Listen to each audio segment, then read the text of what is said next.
I still remember the way the airplane wheels kissed the runway in Seattle.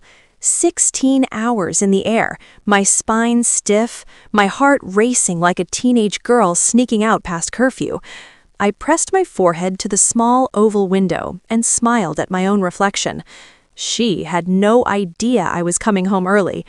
I told her I'd be in Dubai for another 3 days.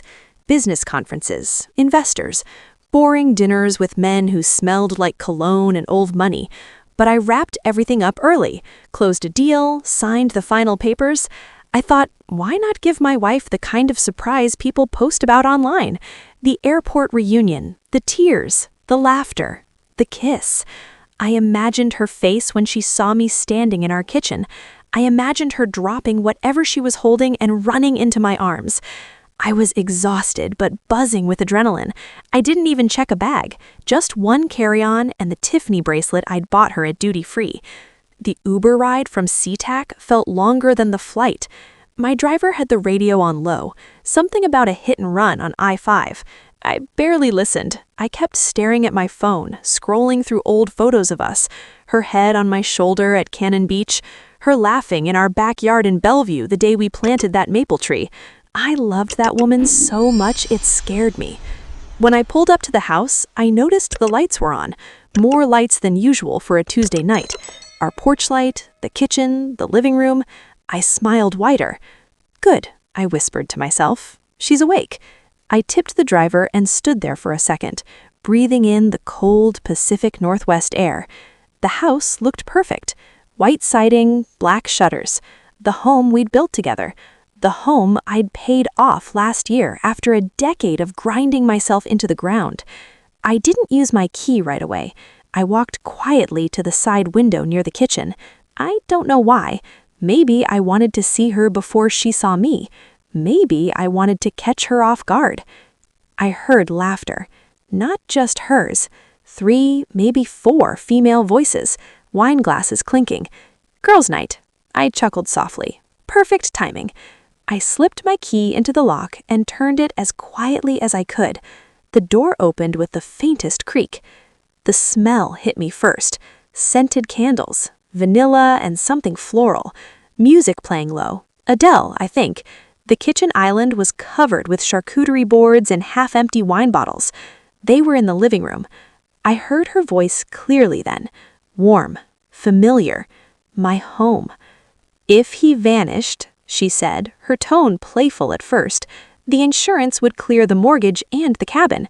The laughter that followed wasn't playful. My hand froze on the doorframe. Someone else's voice chimed in. Stop, that's dark. My wife laughed again, a softer laugh this time. I'm kidding. Mostly. Mostly? My heart thudded so loudly I was sure they could hear it. I took a step closer, staying out of sight near the hallway. One of her friends asked, "Is he still in Dubai?"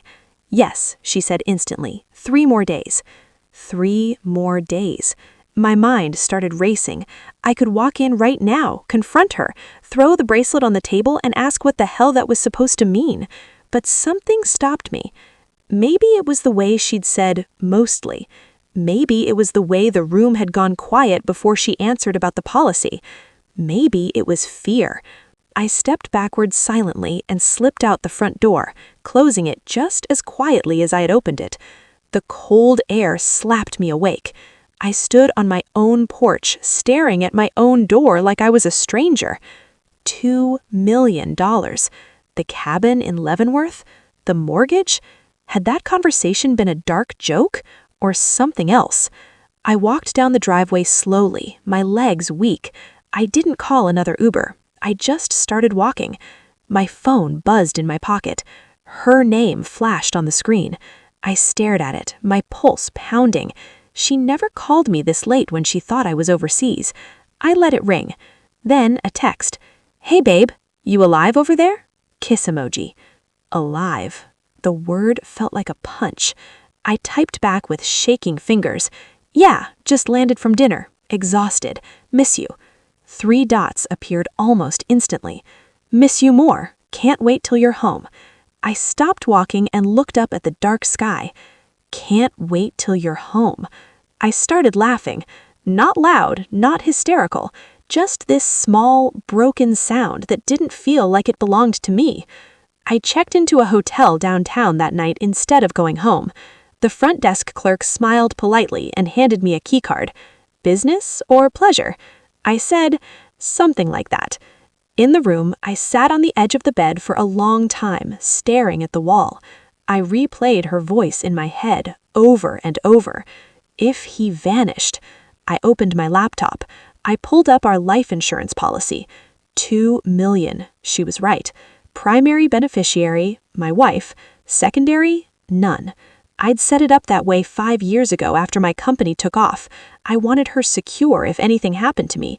Now I wondered if I made the biggest mistake of my life. I barely slept.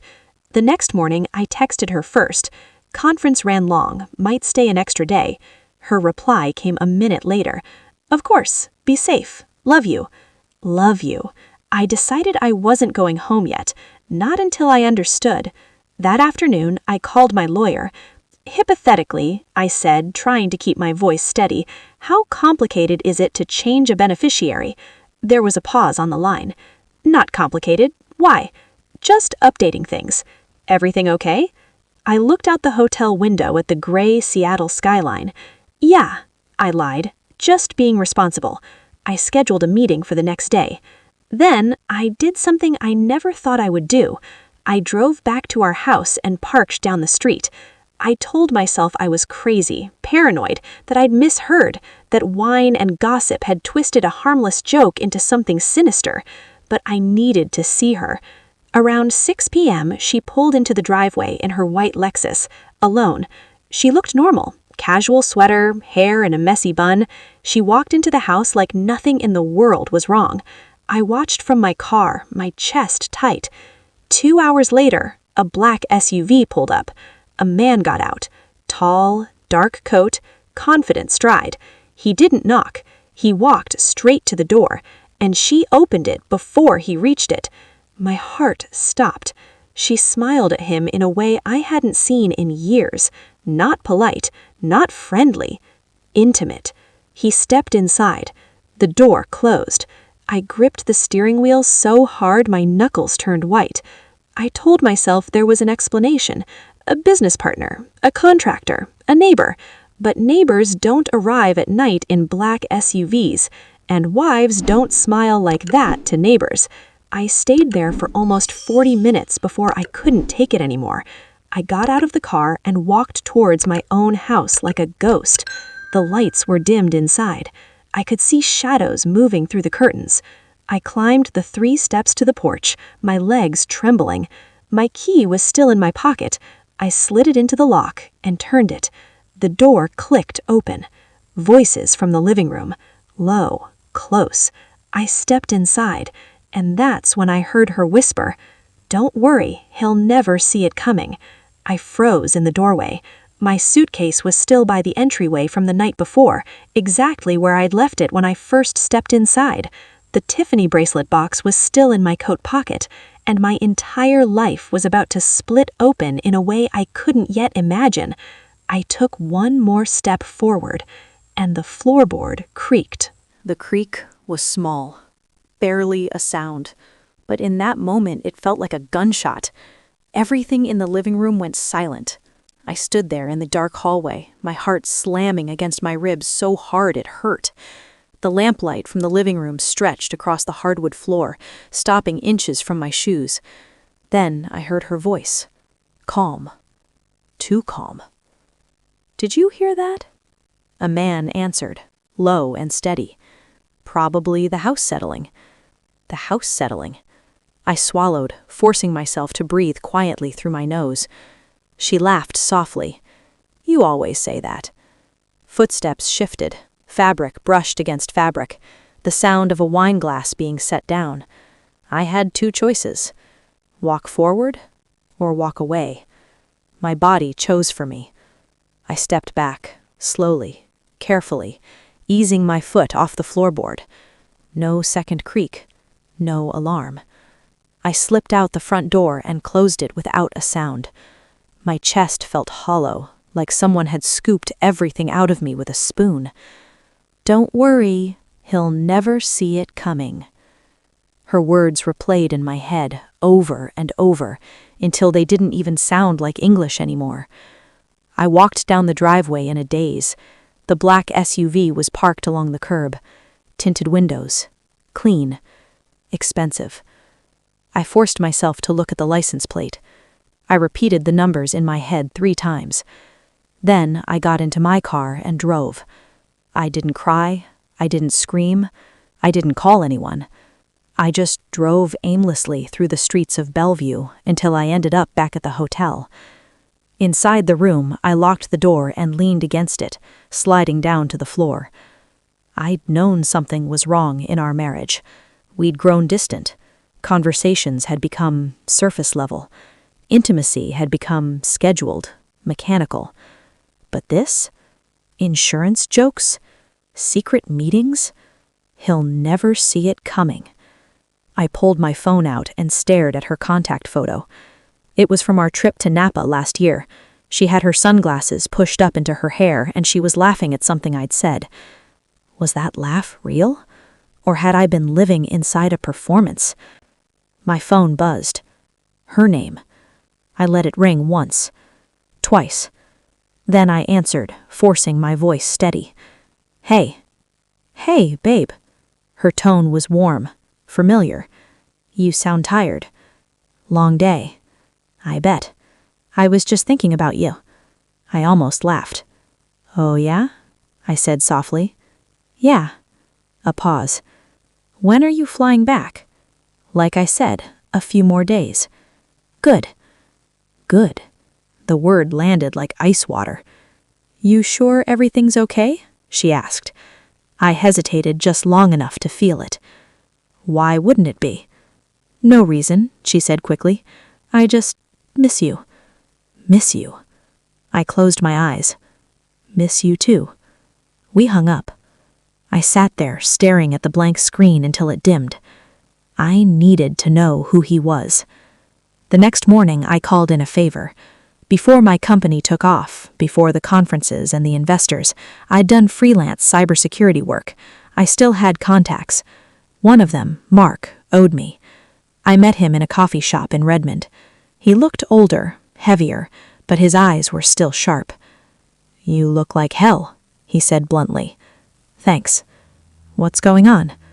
I didn't tell him everything, just enough.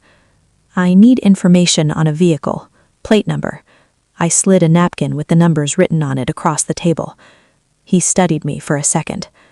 This about your wife? I didn't answer. He sighed. I can't promise miracles, but I'll see what I can do. How long? A day? Maybe 2? I nodded. Hey, he said before I stood up. You sure you want to know? I met his eyes. I have to. That night, I didn't drive back to the house. I stayed away. But around 9 p.m., I got another text from her. Random question. When's your life insurance review? Didn't you say it was coming up? My stomach dropped. I stared at the message for a long time before typing back. Why? Just thinking about adult stuff, she replied with a laughing emoji, trying to be responsible. Responsible. My hands were shaking now. It's not for months, I wrote. Oh, okay. Just curious. Just curious. I put my phone down and felt something inside me shift. This wasn't just gossip.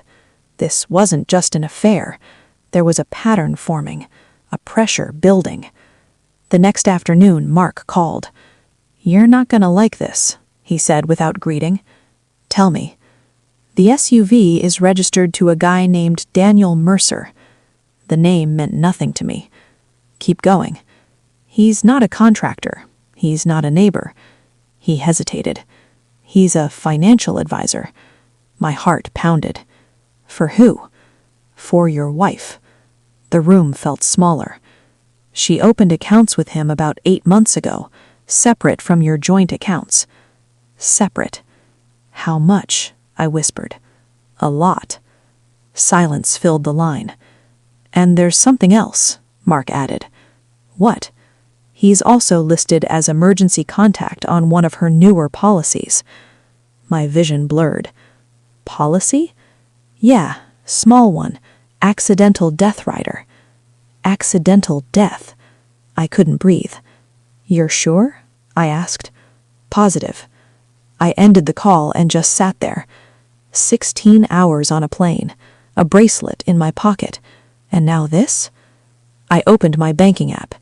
Our joint accounts were untouched, but there was one transaction I hadn't noticed before. A transfer. $200,000 to an account I didn't recognize, dated 3 months ago. My hands felt numb. I called her. She answered on the third ring. Hey, babe. What's Daniel Mercer to you? Silence. Not confusion. Not laughter. Silence. Who? She finally said. Don't, I whispered. Please don't lie to me. Another pause. Longer this time. He's just an advisor, she said carefully. Why are you asking? Why is he your emergency contact? The air on the other end changed. I could feel it. What are you talking about? I'm talking about the accidental death rider. I'm talking about $200,000 transferred out of our account. I'm talking about him being at our house last night. Dead silence. I could hear her breathing. You were home? She asked, her voice barely audible. Yes. Another pause. Then something I will never forget. She didn't deny it. She didn't get angry. She didn't apologize. She asked, very quietly, How much did you hear? The question sliced through me. Enough, I said. I expected yelling, accusations, panic. Instead, she exhaled slowly. This isn't what you think. Then tell me what it is. It's complicated. I laughed harshly. Insurance policies and secret men in black SUVs aren't complicated. You're overreacting. Am I? Yes. Her tone hardened. You've been gone all the time. You make decisions without me. You control everything. Control? I gave you everything, I said, my voice breaking despite my effort to keep it steady. You gave me money, she snapped. That's not the same thing. The words hit harder than anything else so far. So this is about money? I asked quietly. No, she paused. It's about freedom. Freedom? I felt something cold settle in my chest. Freedom from what? Another silence. Then she said it. From you. The room felt like it tilted. I never trapped you, I whispered. You don't even see it, she said. That's the problem. I closed my eyes. Did you ever plan to tell me? I didn't plan for you to find out like this. Like this. Were you going to leave me? Another pause. Yes. The word barely audible. My entire body went still. And the insurance? I asked, forcing the words out. She hesitated. It was a joke. Was it? Silence. Was it? I repeated. Her voice dropped to a whisper. I don't know anymore. That answer terrified me more than anything else she'd said. I'm coming home, I told her. No, she said quickly. Why not? Because we both need space. Space. You're afraid, I said slowly. Of what? Of what happens when I walk through that door. The line went quiet again. Then, in a tone I didn't recognize, she said, Just don't do anything stupid. Stupid. I ended the call. I didn't cry. I didn't scream. I just stood up, grabbed my keys, and walked out of the hotel room. The sky over Seattle was dark and heavy with rain. I drove towards the house, my mind spinning with... The rain was cold, sharp, almost cleansing. It soaked through my blouse within seconds, but I barely felt it. All I could hear was my own pulse and the faint hum of voices inside my house. My house. I crossed the street slowly, like I was approaching a crime scene instead of my own front door. The black SUV sat in the driveway like a silent witness. Water beaded on its polished surface. I resisted the urge to smash the windshield with my bare hands. My phone buzzed again. "Please, don't make this worse." "Worse?" I didn't reply. I climbed the porch steps, each one echoing in my head. My key felt heavier than it ever had before. I slid it into the lock. For a split second, I wondered if she'd changed it. It turned. The door opened. Warm light spilled over me, the scent of her perfume mixed with something woody and unfamiliar, his cologne. They were standing in the living room, not tangled together, not kissing, just standing too close. She looked pale when she saw me, like she'd seen a ghost. He didn't look surprised at all. "Hi," I said, my voice eerily calm. She swallowed. "You're early." Clearly. The silence that followed stretched tight and thin. Daniel Mercer, financial advisor, emergency contact, black SUV, extended his hand like we were at some polite networking event. "You must be—" "Don't," I cut in. His hand slowly lowered. My wife stepped forward. "Can we not do this like this?" "Like what? In my living room?" Her jaw tightened. "We were going to talk." "You were going to talk," I corrected. I was apparently supposed to vanish. Her eyes flashed. "You're twisting that." "Am I?" I stepped further inside, closing the door behind me. The rain muted into a distant hiss. The house felt smaller than it ever had. Daniel cleared his throat. "Maybe I should—" "Yes," I said, without looking at him. He hesitated, glancing at her. That glance told me everything. She gave the smallest nod.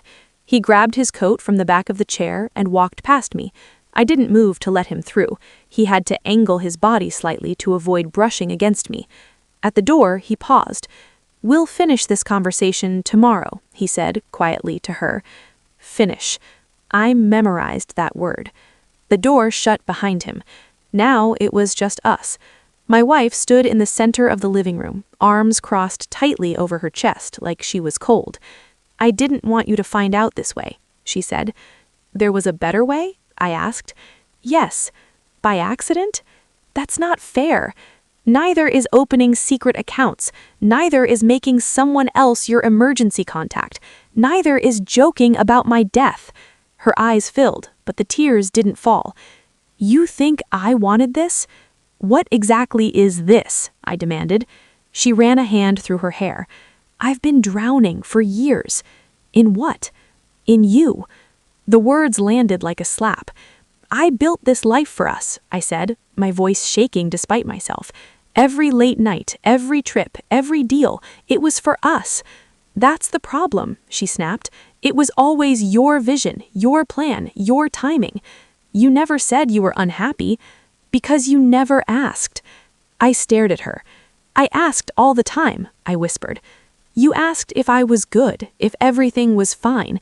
That's not the same as asking if I felt invisible." "Invisible? You were never invisible to me." She laughed softly, bitterly. "When was the last time you noticed I cut my hair?" I opened my mouth.